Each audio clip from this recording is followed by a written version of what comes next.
So resilience essentially is a child having kind of a sense of resourcefulness that they can enter into the challenges of everyday life, of learning, bigger challenges that come along, where they feel like they can, handle that challenge, and then they can bounce back from any kind of adversity with a sense of hopefulness. Welcome to Mind and Heart. In this episode, I welcome back our guest, Dr. Karen Villa, to continue our discussion on the Yes Brain by Dr. Daniel Siegel and Dr. Tina Bryson. In the previous episodes, we discussed how to cultivate balance and make the connection between the cardinal virtue of temperance. We also discussed strategies for different age levels. I encourage you to watch these videos as the content is rich and enlightening. Karen, this may be the first time that people have seen you, so maybe you could give them a little bit of background about yourself and who you are, besides being a wonderful mother. Thank you. And thank you for having me back. I'm glad to be here. So I'm a trained clinical neuropsychologist, and I did my training in the decade of the brain, which was the 1990s. And there was all this research that was coming out of the decade of the brain because we were funneling all these resources into research. And a field emerged called Interpersonal Neurobiology out of that decade of the brain. So I was in the middle of my training as that field was really taking off. And then I had my children after graduate school, and I really used these interpersonal neurobiology tools to just give me a background map for raising my kids. I've been married for 30 years almost, and have two young adult children who are in the midst of launching. Well, I will testify that you did an amazing job raising your children, because I was blessed to have them in the school when I was principal. We were blessed to be there, and that's when you were starting your Virtue program, and I think the Lord wanted you to know about interpersonal neurobiology and how it integrates with what you're doing. Exactly. I think that's from our discussions and people that are joining us to hear that this really is a conversation that Karen and I have had probably over the past 5 or 6 years, right. And really seeing the amazing work that God has done. That this is God's work, that actually that man's discovered what God has done, and that the mind and the heart really are meant to work together as one, and that the more we have a healthy mind, we have a healthy heart, and which drives us really to live out the virtues. So, as I mentioned in the introduction, we unpacked previously balance, which coincides with the cardinal virtue of temperance. And maybe for people that are joining us for the first time, are there any terms or things that we talked about in that which may help frame the discussion? A couple things that I thought about was upstairs brain, downstairs brain, what's the red zone, blue zone, green zone? Sure. Maybe you could just kind of say a few words about each of those, which will help people as we discuss resilience in this episode. So, the reason I am so drawn to Dan Siegel's work and other interpersonal neurobiologists like him is because it has this developmental perspective embedded in it. And what that means is that a child's brain is growing in relationship throughout their development. And there are ways to grow it for mental health so that when they reach young adulthood, like where my children are now, they can successfully navigate into their own life and their own identity, and then being about the Lord's work in the kingdom. Right. So there is a pathway, a developmental pathway to facilitate that growth so that they arrive at this time in their life in the best way possible. And I think the thing was that when the neurons, what's that phrase, the neurons? Neurons that fire together, wire together. So exactly. How attention is directed is really building those neuronal connections. And this upstairs-downstairs brain distinction is that the brain is divided into that kind of cortical reasoning, which is the upstairs brain, and then the downstairs brain is about survival, regulating emotion, being aware of the world. So we want these different parts of the brain to work well together, which is the very idea of interpersonal neurobiology, is that you're facilitating all the different parts of the brain working well together and in an integrated way. And that is interpersonal neurobiology, how we define mental health. And then I think when we use the phrase integrated, there's the river of integration, that we want that. We don't want to be on chaos or too rigid. Right. And then when I think about virtue, which is a habit of doing good, but we always say that, virtue lies in the middle.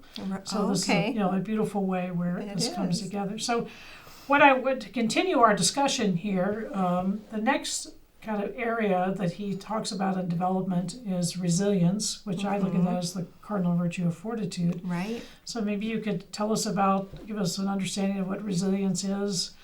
And so resilience essentially is a child having kind of a sense of resourcefulness, that they can enter into the challenges of everyday life, of learning, bigger challenges that come along, where they feel like they can handle that challenge, and then they can bounce back from any kind of adversity with a sense of hopefulness and, readiness to move on.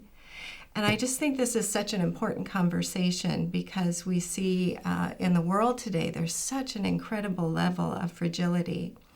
And we are having epidemics since about 2012, epidemic levels of depression and anxiety, where there's a 100% increase in depression and anxiety for girls, and there's a 100% plus increase in depression and suicidality for boys. 100% increase. Wow. Increased. Yeah. So an epidemic. It's so sad, It's so sad. That's right. And so this conversation about resilience, I think, is really critical if we are going to help children to have this sense of agency, like I can do this. Yes, and I'm hopeful that I can do this, and I feel good that I can do this.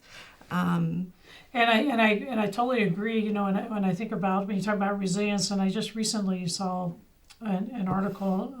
They're running kind of a series in the New York Times, and I kind of wrote a response to this, not really, just to the people that I write my newsletter to with education and virtue. I was just getting ready to start on Fortitude, and I said, you can either, you don't want to look at resilience in the sense that you have to kind of like white knuckle it through life. We either can white knuckle it on our own.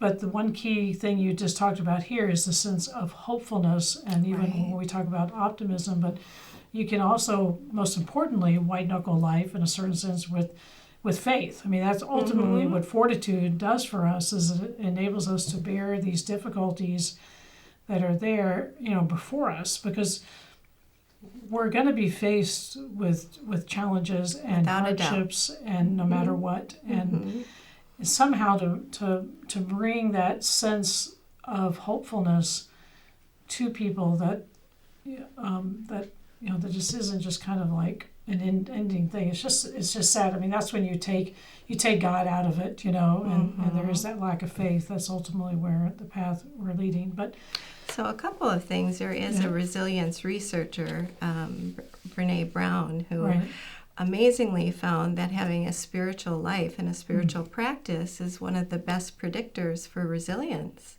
It's interesting. Isn't that fascinating? Yeah, that is. And, it goes back to Scripture where, Paul said, rejoice in your sufferings because they bring endurance, and endurance brings character, and character brings hope.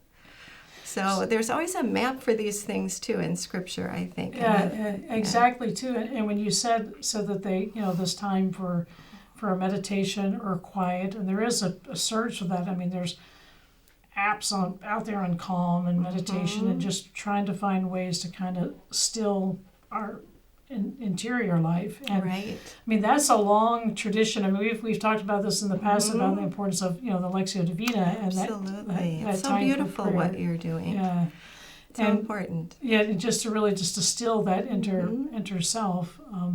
But you would almost think, when you talk about like even fortitude, which would be courage or resilience, it's kind of counterintuitive to think that kind of the bedrock of that would be the importance of this time of self-reflection and meditation and such.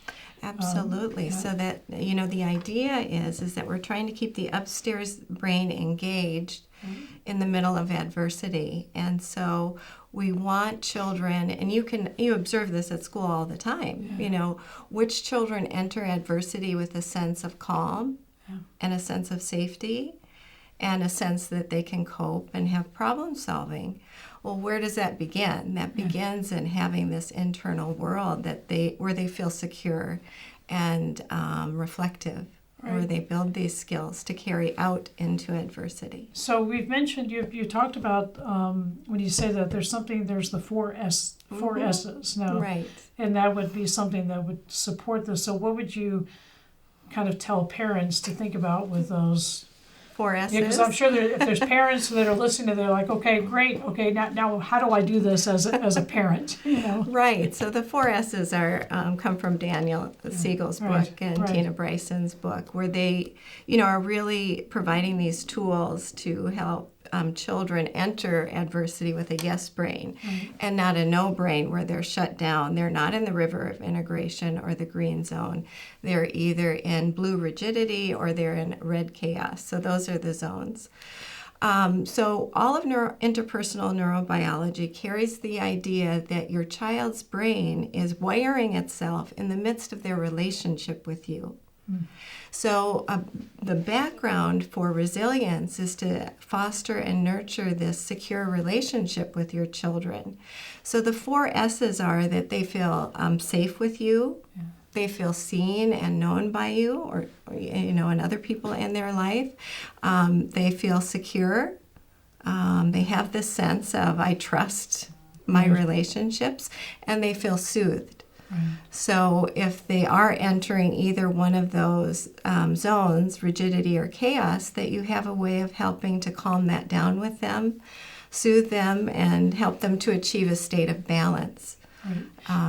And so that's what, we did talk about this, and those people, those of you who are listening, I encourage you really to go back and watch those other episodes where we really unpack this and balance and the strategies, because all that you're going to see as we're having this conversation, this really builds on one another, and everything is interconnected. And just like, when we talk about living the virtuous life, you need, the temperance and the fortitude, all of the virtues are interconnected. All of this is connected. Dr. Siegel would say that the short-term goal of resilience is balance. You're coping with a problem from a state of balance. And then the long-term goal is this resilience, the ability to persevere and stick with things.